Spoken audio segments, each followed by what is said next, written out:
If this story touched your heart, please like, share, and subscribe to the Kindness Spot, because stories like Martha's remind us that real beauty lives not in the mirror, but in the soul. The morning sun spilled over the Kansas prairie like a golden tide, flooding the grasslands and wooden cabins in warm light. Smoke curled from the chimneys, carrying the smell of bread and burning pine across miles of open silence. Inside one small cabin, Martha Ellison stood by her oven, wiping flour from her hands, her face flushed from heat and from thoughts she could never quite quiet. For 3 long years, this prairie cabin had been her world, baking bread for travelers and ranch hands, feeding strangers with warm loaves and kind smiles.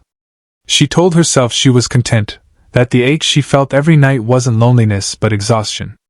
Yet that morning, something in the air felt different. The wind carried more than dust, it carried change. The door creaked open, and a tall shadow filled her doorway. Jonas Riek, the biggest rancher for miles, broad-shouldered, sun-browned, boots caked in dust. His presence alone seemed to shift the air in the small cabin. "Mornin', ma'am," he said, removing his hat. His voice was steady, calm, but carried the weight of someone who'd weathered more than a few storms. "My cook's fallen ill. The men are near starvin'. I was wonderin' if you'd be willing to help out for a spell." Martha froze, her hands still pressed into soft dough. She'd heard of Jonas Riek. Everyone had. The man who turned empty land into an empire of cattle and wheat. They said he could break a wild horse with a glance, that he didn't waste words or smiles. And now, here he was, asking for her help. Her heart thudded painfully. It was the first time in months someone had looked at her like she mattered. But as she looked up, her gaze caught her reflection in the tin pot by the window, round cheeks, flour-dusted arms, and the body that life and labor had built. A wave of shame flooded her chest. "I'm not what you're looking for, sir," she whispered. "No one loves a fat girl. But I can cook." The room went still. Even the fire seemed to hold its breath. Jonas looked at her quietly, his expression unreadable. Then he spoke, his tone low and certain. "Miss Ellison," he said, "I'm not looking for love. I'm looking for someone who knows what care tastes like." The words hung in the air like sunlight caught in dust. When he left, they stayed behind, echoing in her chest long after the door closed. By noon, Martha found herself packing her few belongings into a cart and heading toward Riek Ranch. The ranch was larger than she had ever imagined. Wide barns, endless fields, and laughter that rolled like thunder. As she walked past the men, whispers followed her. "She's the new cook?" one ranch hand muttered.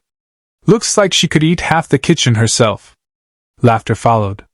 Sharp. Mean. Martha felt her throat tighten, but she said nothing. She walked straight to the kitchen, closed the door, and let her hands do what her heart knew best. The moment she touched the flour, she remembered who she was. She wasn't just a woman, she was warmth, comfort, and survival baked into bread and broth. Days turned to weeks. The ranch began to smell like home, of stew and pies and bread that cracked open with golden light. The laughter outside turned softer. The men started leaving wildflowers on the counter, or plates cleaned down to the crumbs. Even the cruel ones began to linger near the kitchen door. But Jonas, he remained distant. Always polite. Always watching. Sometimes she caught him at the doorway, arms folded, eyes thoughtful as she kneaded dough or stirred the pot. He never said much, but when he did, his voice carried quiet respect. Then one afternoon, the sky turned gray. A storm rolled in from the plains, the kind that made the world vanish into wind and rain. Martha was alone in the kitchen when the door burst open.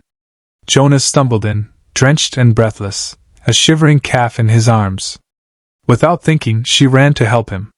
Together they dried the animal, wrapped it in burlap, and lit the fire high. When it was safe again, Jonas sat by the hearth, rainwater dripping from his hair. Martha watched him quietly, something stirring in her chest that she didn't dare name.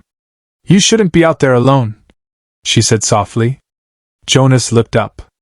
His blue eyes, tired but kind, met hers. "Neither should you," he said. You work yourself to the bone for everyone else, but never let anyone care for you." She laughed bitterly. "There's nothing worth caring for, sir. I'm just a fat woman who bakes bread." Jonas rose slowly, his height filling the room. "No," he said, voice low but firm. "You're the woman who's fed every hungry soul that's crossed this land. You remember who likes honey in their tea. You saved old Henry's dog with your stew when he couldn't eat. Don't you ever call yourself just anything." The words hit her like a breaking dam. All the years of swallowed insults, quiet loneliness, and hidden tears came rushing out. Martha's shoulders shook as she cried, really cried, for the first time in years. Jonas stepped closer, awkward at first, then gently wiped a tear from her cheek with his rough thumb. "You've got more heart than anyone I've ever met," he whispered.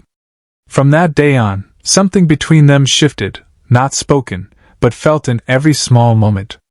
Jonas started spending more time in the kitchen, claiming he was checking supplies, though everyone knew better.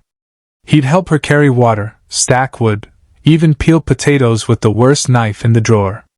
And every time Martha laughed, he'd find a reason to stay just a little longer. She began to notice things, how his eyes softened when she hummed, how he'd sneak a second slice of pie though he pretended he didn't like sweets. The ranch changed too. The men worked harder, joked kinder. Even the land itself seemed gentler, warmed by something unseen. One evening, after a long day, Jonas stood by the doorway, his hat in his hands. "You've turned this ranch into a home," he said quietly.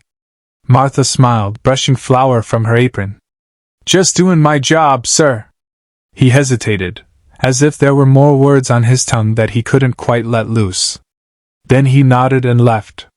But the way he looked at her that night stayed with her. Weeks passed. The storm season ended. The prairie turned green again. One sunset, Jonas asked her to join him outside. The sky blazed with orange and rose, stretching endlessly over the fields. Cattle grazed in the distance, their silhouettes soft against the horizon. "Martha," he began, his voice rough, "I don't care what folks say about how a woman should look. You've built more love in that kitchen than I've seen in my whole life. And I reckon I'd like to spend my days with someone who knows what love tastes like." Her hands trembled. "Jonas," she whispered, "I'm not what people expect a rancher's wife to be." He smiled, a slow, genuine smile that reached his eyes. "Good," he said. "I've never wanted what people expect." The prairie wind swirled around them as he took her hand. The same hands that had kneaded 1,000 loaves, wiped 1,000 tears, and built a life one small kindness at a time. And there, beneath the wide Kansas sky, she finally believed she was enough. And there, beneath the wide Kansas sky, she finally believed she was enough. Months later, laughter filled the ranch again, this time for a wedding. Jonas Riek, the man of iron, had married Martha Ellison, the woman with the golden oven and the kindest heart on the plains.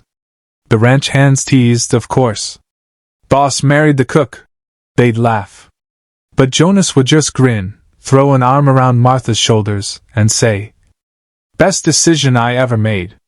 Can't run a ranch without love and good biscuits." And Martha, once the woman who hid behind flour and fear, would smile quietly, her apron dusted not with shame but with hope. Because sometimes, love doesn't need to be grand or perfect. Sometimes it's simple, a warm meal, a kind word, a place to belong.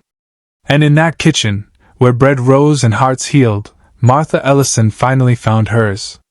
And before you go, tell us in the comments, what moment in Martha's story moved you the most? Your words, like kindness itself, might just warm someone's day.